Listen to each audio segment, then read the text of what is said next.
una actividad tan importante. Un saludo a toda la gente que está acá presente, también a la gente que está siguiendo este evento por redes. Efectivamente,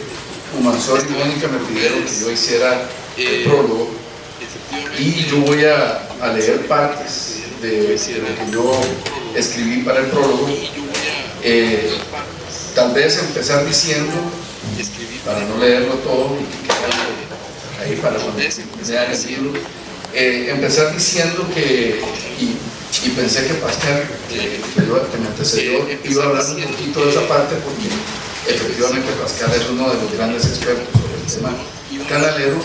Este es un tema el tema canalero es un tema que marca la historia de Nicaragua. Ha estado presente prácticamente desde que básicamente llegaron los españoles, y desde ahí ha habido una gran cantidad de proyectos canaleros. Eventos claves de la historia de Centroamérica han pasado por el intento de controlar la ruta del desaguadero de agua dulce. Así que también ha sido un tema que atraviesa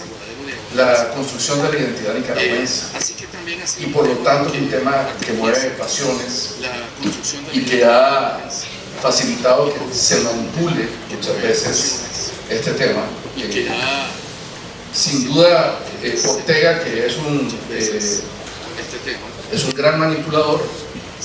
encontró en esta posibilidad de inventarse la idea de un gran canal. Podía ser una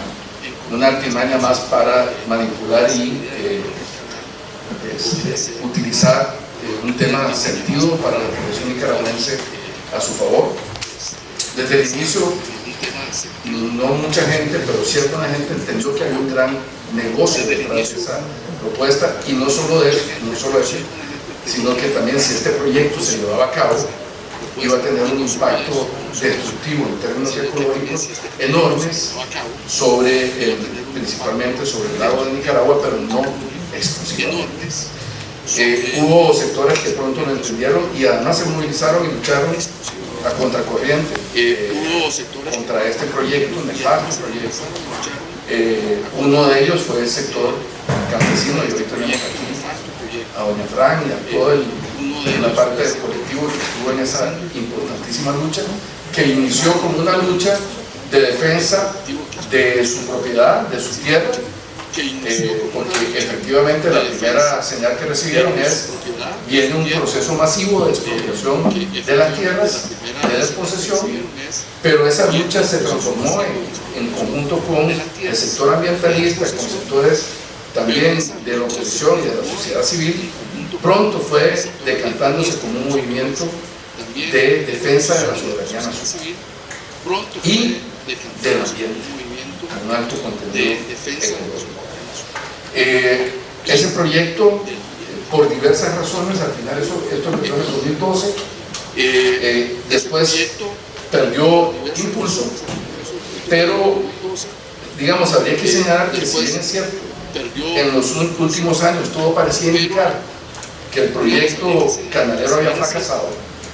tanto por la movilización y la resistencia como por otros elementos obvios que ustedes tienen que, obvios cuando uno lee el libro. Hay que leer el libro para entender toda la maraña de intereses que se jugó en ese proyecto. Por eso el tema de la ruta mafiosa no es solo un título atractivo, es que realmente lo que había detrás del proyecto era una mafia transnacional, o sea, porque no sé cómo hizo esta pareja para lograr la información que lograron de tantos lugares, pero realmente esto toca a muchos países. Dada la falta de transparencia del régimen, no sabíamos a ciencia cierta si efectivamente el proyecto estaba acabado o no. Es en ese contexto, digamos, de opacidad, de falta de información, que Mónica y Humansor desarrollan esta investigación, esta valiente investigación, diría yo, sobre lo que llaman la ruta mafiosa, que también logra develar desde el punto de vista de la maraña financiera y la red que montaron desde el régimen para realizar este pretendido megaproyecto y todos sus negocios conexos. Humansor va a explicar después el contenido de los capítulos del libro, así que yo no voy a atender en eso, pero sí quisiera decir lo siguiente: de este importante trabajo quisiera empezar destacando la minuciosidad y nivel de detalle que lograron Mónica y Humansor en el seguimiento del entramado de entidades jurídicas montadas para desarrollar no solo el negocio canalero, sino una gran cantidad de otras actividades, aprovechando la prácticamente ilimitada permisividad y entrega de la soberanía hecha por el supuesto defensor y en realidad traidor de la causa de Sandino, Daniel Ortega Saavedra. Este enorme esfuerzo de investigación implicó trabajo de gabinete, es decir, de investigación en fuentes a través de fuentes virtuales y materiales, y en algunos casos presenciales en Países Bajos, Hong Kong, Beijing, Shanghái, Islas Caimán y la propia Nicaragua, para poder encontrar las conexiones entre las cerca de 23 empresas de maletín creadas por Wang Jing, el famoso empresario chino, de dudosa trayectoria y ninguna experiencia en construcción de megaproyectos diferentes, al que el Estado de Nicaragua le otorgó esa concesión canal. En términos de las posibles razones de creación de este entramado o red de empresas, uno de ellos es el posible carácter de paraísos fiscales. Otro elemento que salta a la vista en la investigación es que en realidad la empresa concesionaria y la red de empresas asociadas mencionadas en el estudio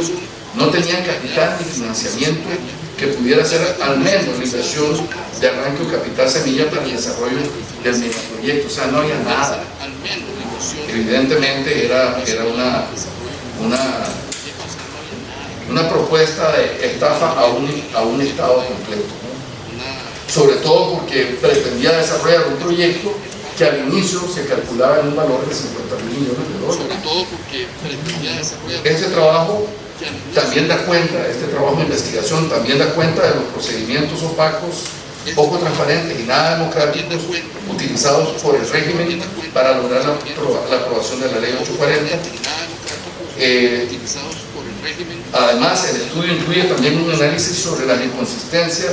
e irregularidades legales y jurídicas en la constitución de las empresas y su vinculación ilegal a la concesión canalera. Otro elemento importante que se menciona en el estudio, aunque el equipo de investigación señala que no está clara la conexión con la concesión, pero sí la relación con la red de empresas, es el amplio alcance y diversidad de negocios y actividades comerciales que se podrían desarrollar en este proyecto desde algunas empresas. O sea, al final el negocio no solo era el canal, era una serie de actividades conexas que permitirían especulación inmobiliaria, desarrollo de otro tipo de actividades que obviamente iban a beneficiar a un pequeño grupo de Nicaragua, de la élite política de Nicaragua y económica. Y eso me lleva al último punto de esta exhaustiva investigación, el juego geopolítico. Si bien es cierto, en el pasado no se ha logrado demostrar una relación clara y directa de Wang Jing y el gobierno de la República Popular China, es claro que en algún momento empresas estatales, y esto es un aporte de este estudio en particular, porque siempre se asumió que no había habido conexión con el Estado, con la República Popular China, pero el estudio arroja información que permite ver que en algún momento empresas estatales de la potencia asiática participaron en estudios realizados por KMD, o sea, por una de las concesionarias, por una de las empresas de la concesión. Y también es cierto que en este contexto de relaciones bilaterales entre Nicaragua y China, sobre todo en el lado del régimen, incluyendo Ortega, han insistido en la posibilidad de realizar el proyecto canalero. También así lo sugirió el ministro de Hacienda de Nicaragua en aquel momento. En esta línea